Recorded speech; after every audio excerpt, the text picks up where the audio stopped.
They picked my husband, my wedding, my future, but they forgot to ask me. That was the moment I knew I was just a pawn on their chessboard. He was perfect on paper, wealthy, connected, my father's dream groom.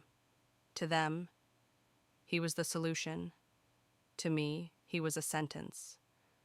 They dressed me in white, surrounded me with roses, cameras, and silence. They told me to smile, to be graceful, to be grateful, but they never once asked me if I loved him. So on the day of the wedding, under the stained glass arch of the Biltmore estate, with 300 guests watching, with my father's cold stare piercing through me, I looked Spencer in the eye, the man I was told to love. And I whispered one word, no. Then I turned around and walked away. No scream, no explanation, no regrets, just the sound of my heels on stone. I was 27 when my father handed me a contract instead of a conversation. We were sitting in his mahogany-paneled office in Charlotte, North Carolina. The air always smelled like old paper and whiskey, like decisions made behind closed doors. He didn't look at me when he slid the document across the desk. "Natalie," he said, "it's time you contributed to the family." I already knew what it was before I touched it. An arranged marriage contract. I didn't cry, didn't argue. I just stared at the black ink on cream paper and felt the floor beneath me vanish. Spencer Whitmore, age 31, son of Maxwell Whitmore, senior partner at Whitmore and Cross, our rival-turned-ally firm. It was a merger just not of love. They called it tradition. They called it smart business. I called it betrayal. All my life, I had done what my father asked. I studied law, though I hated it. I dressed the way he approved, smiled when I wanted to scream. But this was erasure. "You'll be well taken care of," he added, sipping his scotch, as if that was some kind of compensation for losing my freedom. I clenched the edge of the paper, knuckles white, and I nodded. Because what else could I do? My mother had left years ago. My brother took his inheritance and moved to Portland, and I was the obedient one, the daughter who stayed, the placeholder, the pawn. I walked out of that office feeling like I had just signed away my future with my silence. The next few weeks were a blur of fittings, phone calls, and formalities. The wedding was set to happen at the Biltmore estate, something out of a fairy tale. Except I wasn't the princess. I was the political token. I met Spencer in New York for the first time over lunch at some overpriced rooftop restaurant. He was polished, polite, perfect, and utterly uninterested. He complimented the menu more than he looked at me. He talked about real estate, his gym routine, his plans for a summer home in Cape Cod. When I asked him if he even wanted this marriage, he smiled like I was adorable for thinking that mattered. "My dad says your father's firm brings stability," he said casually, sipping his sparkling water. "And stability is good." I wanted to vomit, but I smiled. I always smiled. Because the Natalie they expected didn't raise her voice. Later that night, back in my hotel room, I stared at myself in the mirror. White sheets behind me, lipstick fading, eyes hollow. "Who are you?" I whispered, and no one answered. My phone buzzed another message from my father reminding me to RSVP to a bridal luncheon. I turned it over. Silence. But inside, something had begun to boil. I started writing. At first, just thoughts, then entries, then plans. My childhood friend, Amira Bennett, now a lawyer, met me in secret 2 days later. "I'm not saying don't do it," she said. "Reading the prenup, I'm saying, know what you're giving up." Her words haunted me, not because I didn't know, but because I did. That night, I took out the contract again, and for the first time, I read it like a lawyer. Clause 14b. If the marriage is not consummated within 48 hours post-ceremony, and the bride voluntarily opts out, Morgan Enterprises assumes liability. Bingo. My escape wasn't before the wedding. It was during it. I smiled the next morning, said yes to the dress, attended the tasteless cake tasting. Because now I wasn't a pawn, I was a queen, waiting for her move. And no one, not even my father, saw it coming. I landed in New York on a gray morning, the kind that felt like the city was holding its breath. Spencer had arranged a car sleek, black, and soulless. The driver didn't speak. Neither did I. I just watched the skyline blur past. wondering if anyone else in those glass towers was being sold like I was. When I arrived at Spencer's penthouse, the doorman greeted me by name. I hated that. Spencer opened the door in a crisp button-down, his hair perfectly in place like he was in a cologne commercial. He kissed my cheek like we were lovers. We weren't. He gave me a tour marble floors, cold lighting, art he probably didn't choose. There was no warmth, no softness, just the hum of money. "This will be your room," he said, pointing to a guest suite, until the wedding. I stood in the doorway, staring at the king-sized bed, untouched. "I won't touch you," he added, "unless you want me to." He said it like he was being noble, but it just made my skin crawl. I stayed for 3 days. We had dinner with his parents. They were worse than mine. His mother looked at me like a handbag limited edition, seasonally appropriate. His father grilled me on my family's holdings. "This merger could stabilize both firms," he said, cutting into his steak. "Maxwell and Thomas go way back." "Do you mean Spencer and me?" I asked sweetly. "Or just the assets we come with?" He laughed, but no one else did. Later that night, Spencer brought me a glass of wine on the balcony. "I know this isn't romantic," he admitted, "but it doesn't have to be terrible." I stared out over the city. The lights looked like stars that had fallen and forgotten how to shine. "Who did you love before me?" I asked. He flinched, just for a second, but I saw it. There was someone, he said finally, "She wasn't practical, and I am." He turned toward me. "You're perfect. For this." He didn't mean it as an insult, but it hit like one. I went to bed that night and cried silently, biting the pillow so he wouldn't hear. The next morning, I explored the penthouse while he was at work. That's when I found the drawer. It was tucked away in a cabinet behind a bookshelf. Inside were letters, dozens of them, all addressed to someone named Elise. I shouldn't have read them, but I did. Elise had been his fiancée. They were engaged 2 years ago. She had walked away after refusing to sign a prenup his father insisted on. In one letter, he wrote, "I chose my future over you. I hate that choice every day." In another, "They say I'll learn to love her, but I already know that's not true." I sat there for hours, rereading them until my eyes burned. So this was it. I was the replacement, the compromise. I wasn't angry, I was hollow. I took a picture of the drawer, not to expose him, but to remind myself that I wasn't crazy, that this wasn't love. That night at dinner, he tried to toast to our future. I raised my glass but didn't drink. He didn't notice. Before I left for Charlotte, Spencer walked me to the car. "I hope you'll grow to like me," he said. "We could be a good team." I smiled. "Maybe we will?" He kissed my cheek again. It was colder this time. On the flight home, I didn't read or sleep. I planned. I opened a new folder on my laptop, Exit Plan. I listed everything I knew. Spencer's letters, the prenup clauses, the wedding schedule, guest list, vendor contracts. I studied the social media hashtags already trending Spencely wedding, love and law. I saved every one of them, because when I walked away, it wouldn't just be from him. It would be from the version of me they all thought they owned. When I landed in Charlotte, my father greeted me with a nod. "Everything going well." "Perfect," I lied. He didn't notice. That night, I called Amira again. "You're really doing this?" she asked. "I have to." She paused. "Just be sure you can live with the fallout." I looked out my window, the city lights softer than New York's. I can't live with anything else. For the next 2 weeks, I played the part. I attended fittings, smiled for the engagement photos, said all the right things, but every night I rehearsed my steps, my lines, my escape, because this wasn't just about love. It was about reclaiming my name, and they were going to learn that Natalie Morgan wasn't for sale. When I got back to Charlotte, everything looked the same. Same walls, same cold hallway, same father sitting behind the same oak desk. But I wasn't the same girl who had walked out weeks ago. I had seen the truth. I had touched the lie they all wanted me to live, and I was done pretending it fit me. I smiled more, spoke less, took notes at wedding meetings and asked polite questions like, "Do you think ivory or cream fits better with the evening lighting?" But every time I nodded, I was measuring something deeper, not fabrics, not flowers, freedom. I called Amira that night.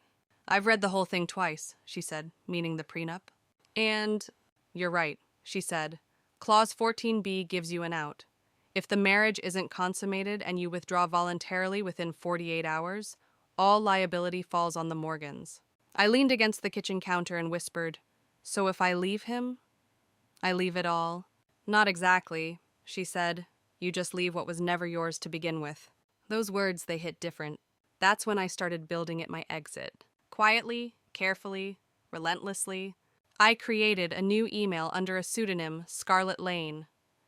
I used it to inquire about small apartments in Savannah, Georgia, a place no one would think to look. Coastal, quiet, mine. I kept it all in a folder named Floral Budget, hidden in plain sight. The day after our final cake tasting, I met with the estate planner. I asked about the guest list and logistics like I cared. I even requested a specific song to walk down the aisle to. "Why that one?" the planner asked. I smiled. "It's the one my mother used to hum when she packed her bags." No one questioned it. At night, I practiced what I would say. Not vows, but the opposite. The unsaying. The undoing. "No, I don't. No, I won't. No, not like this." Each line sharpened my resolve.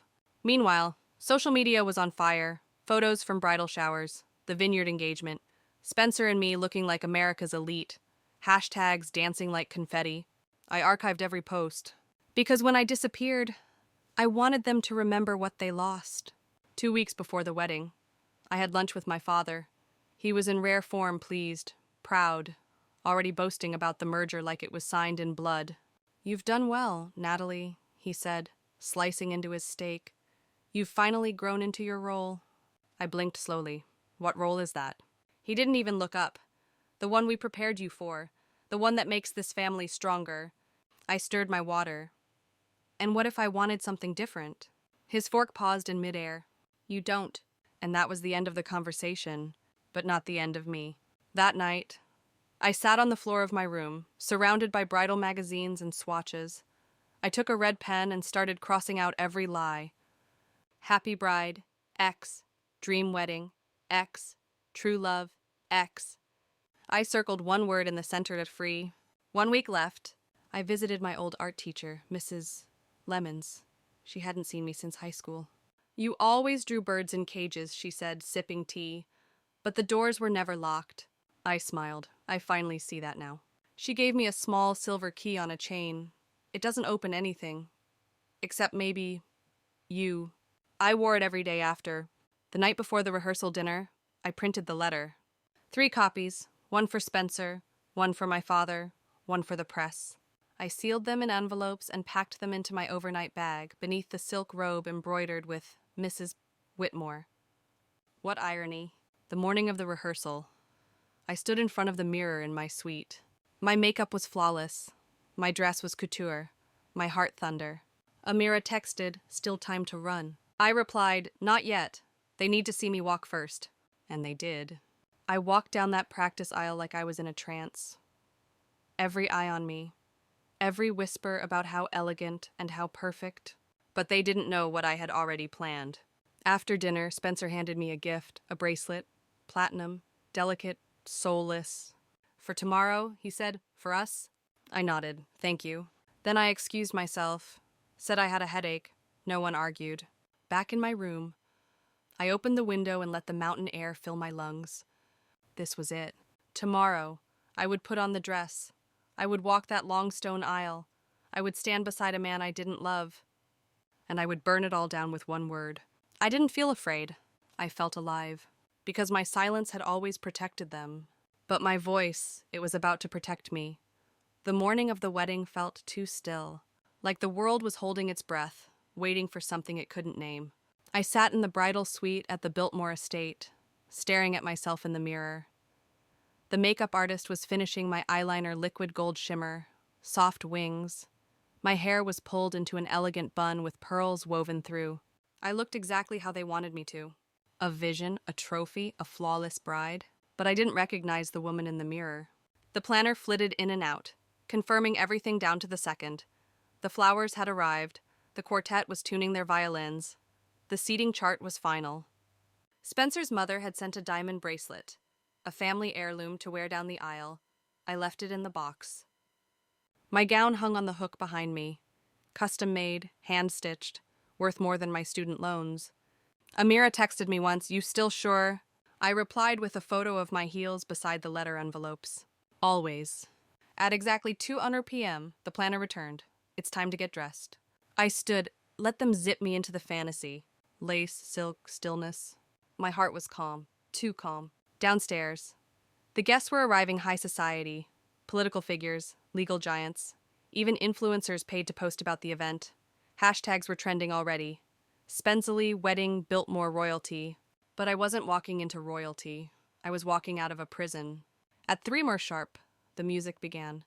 The first notes of the string quartet rang through the estate halls. My cue? They opened the double doors, and I stepped into the light. Gasps, phones, eyes, all of them on me. I walked down that stone aisle as if it were the edge of a cliff. My father stood at the front row, hands folded, jaw tight. Spencer waited beneath the flowered arch, perfect in his tuxedo, smiling like he believed today would end with a kiss. He didn't know. Step by step, I approached. My veil flowed behind me like smoke. I took my place beside him. The officiant cleared his throat. "Dearly beloved, we are gathered here today to witness the union." His voice blurred into background noise. I could hear my own breath, the echo of my heartbeat, the whisper of silk against stone. Then came the words, "Do you, Natalie Morgan, take Spencer Whitmore?" A pause. I turned to Spencer. He looked at me with certainty. He was already moving into the future, writing our story in his mind. But he didn't know the last page was already written. I inhaled. And then, no, one word. Sharp, clear, final. The crowd froze. No one moved. I stepped back. "I don't," my voice echoed through the garden. Spencer blinked, stunned. "Natalie, what are you doing?" I looked at him not with hate, but with truth. "What no one else dared to do," I said. I turned to the guests. "My name is Natalie Morgan, and this wedding isn't happening." Gasps, phones lowered, silence so loud it hurt. I reached into my gown and pulled out the 3 letters. "I've written the reasons why," I said. "One for my father, one for Spencer, and one for the world." I handed the first to Spencer, the second to my planner. Then I looked at my father. "For the record," I said, "I was never yours to trade." His face didn't change, but his eyes shattered. I turned, and I walked down that aisle, alone, in silence, heels clicking against stone like a battle drum. When I reached the gate, Amira was waiting. In her hand was a small envelope.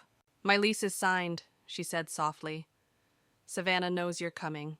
I took it, nodded. Behind me, chaos erupted. Voices, shouts, paparazzi flashing like lightning. But I didn't look back. I got into the car, closed the door. The driver didn't ask questions. As the estate faded behind me, I took off the veil, tossed it beside me. Then I laughed. For the first time in years, I laughed without fear.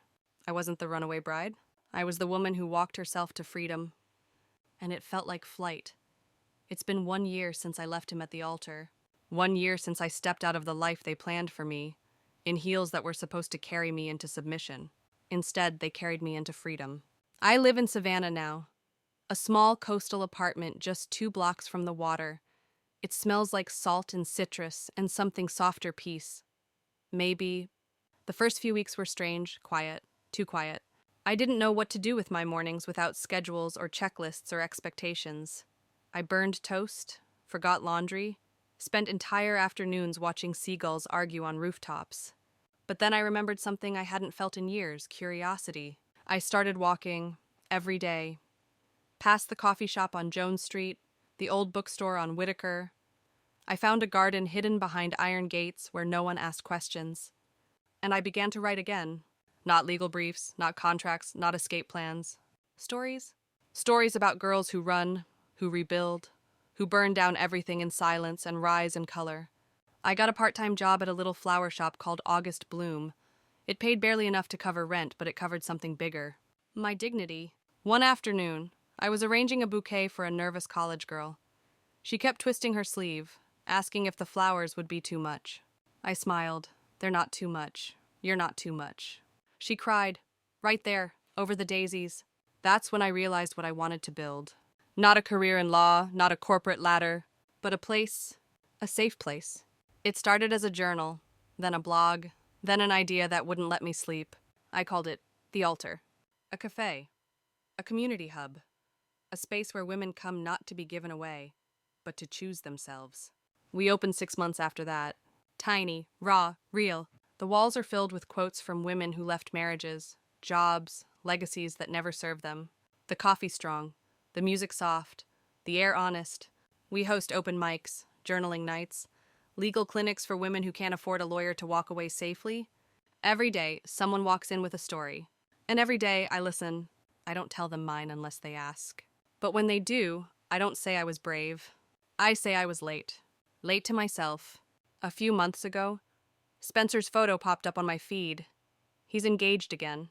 To someone who looks like a porcelain version of who I used to be. Perfect posture, no voice. I hope she finds the strength I did.